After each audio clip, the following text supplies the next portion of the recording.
Hey, it is Craig the Pool Man with Pool Specialist. We did another video on how to replace this drain plug. The way that I'm going to show you today is a little bit improved over that. Something, of course, we've learned over the years. As you can see, this is about 1/4 inch thick and this is fiberglass. And I don't know what genius came up with the concept of thinking that a thread was going to hold this. But what happens is, it's threaded in here. And you see, this is your drain plug that you use for winterizing it, or if you have to change sand in the filter. So what happens is, if this is tight and you start spinning it, it spins it out. And once it starts spinning it out, it's all said and done. It's all over. You've destroyed it because you'll never get it back in tight enough without leaking. Then the other big problem that people have is when they de-winterize it, they don't put any Teflon tape on here, or they don't put any pipe dope on it, and they just want to crank this until it stops leaking. Well, guess what? You don't have a whole lot of cranking ability because you've got threaded fiberglass. So what happens is then they spin it, and all they have to do is spin it a little bit and it strips. So if you are winterizing and de-winterizing this filter, make sure that you've got something, and they do make a special wrench that holds this nut in place as you're trying to take this off. Now, in my opinion, this is a really, really poor design. And so let me show you what another manufacturer has done for the same type of filter, a spun fiberglass filter. Okay, so this is what Jandy or Fluidra uses. So it actually, you have to order it in two pieces. Two kits, I should say. The top kit, right, is where the drain plug is. And the beauty of that is this is in the bottom of your filter. And so if I want to take the sand out of this filter, I can actually take this out, right? And it's pretty well keyed in here, so you can't mess it up. And then they were smart enough with their drain plug that you'll notice that the top of this is flat. It's not just your regular NPT. And then there's a nice little rubber washer or base in here, so that when you tighten it up, what happens is the rubber washer then gives you your seal. So that's the part that goes in to the bottom. Now we're going to talk about the other part.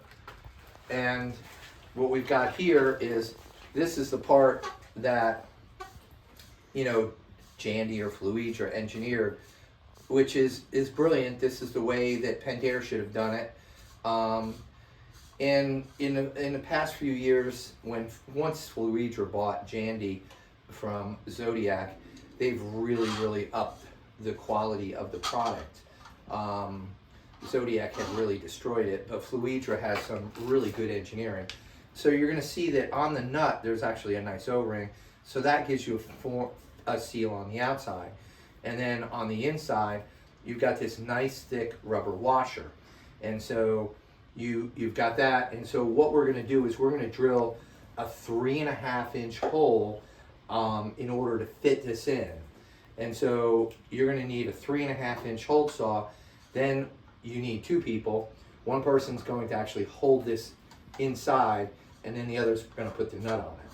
So we're going to go ahead and drill that in, and that's an art in itself. So here's our drill, and you want to be really careful. You want to try and get this as centered as possible. And to start it off, you don't want to put any pressure on it. You kind of want to start off in one place.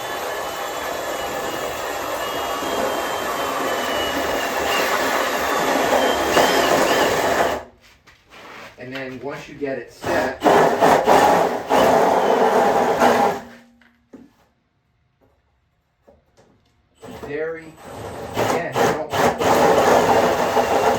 and you may even want to set the clutch on your drill to something really slow, so that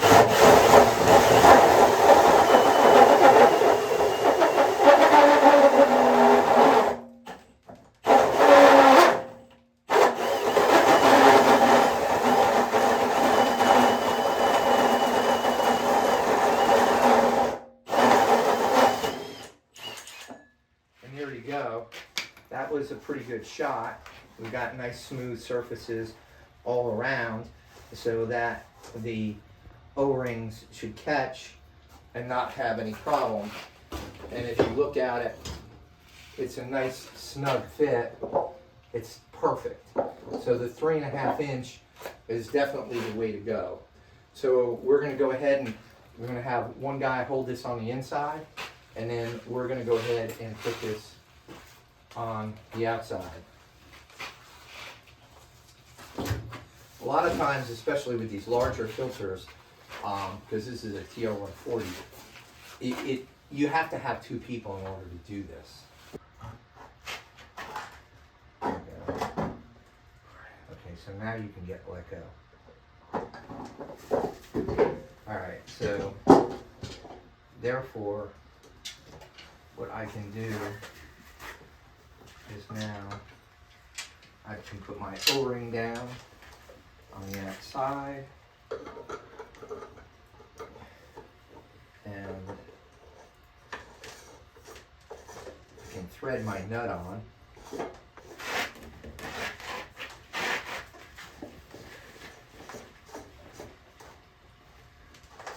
And then once I get this snugged up, make sure my O-ring is there.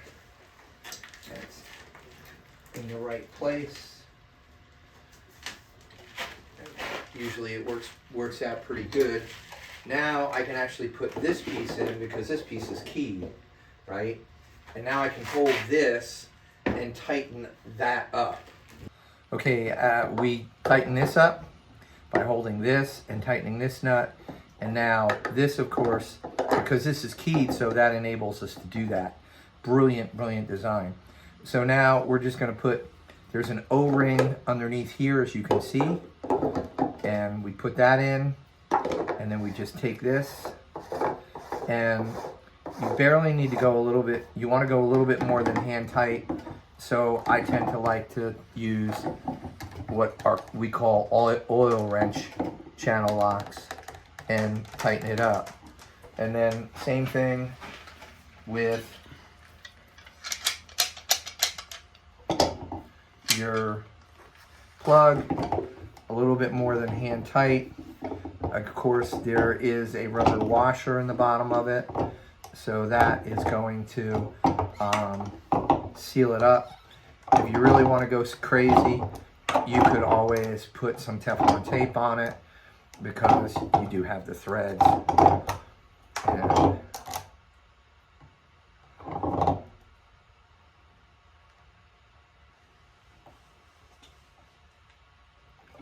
And that's tight. Okay, so now we're going to have to go ahead and put this back together, and we want to pressure test it. Okay, so we're ready to go. What we're going to do is we're going to put this filter back in place. We are going to fill it with water and pressurize it before we put any sand in it, just to verify that we don't have any leaks, because you can fix the leak a whole lot easier without the sand in it. We're ready to go at this point. So thank you so much for watching the video. I hope you found it educational, and if you did, please drop us a like, follow us if you would, and thank you so much for watching. Have a great day.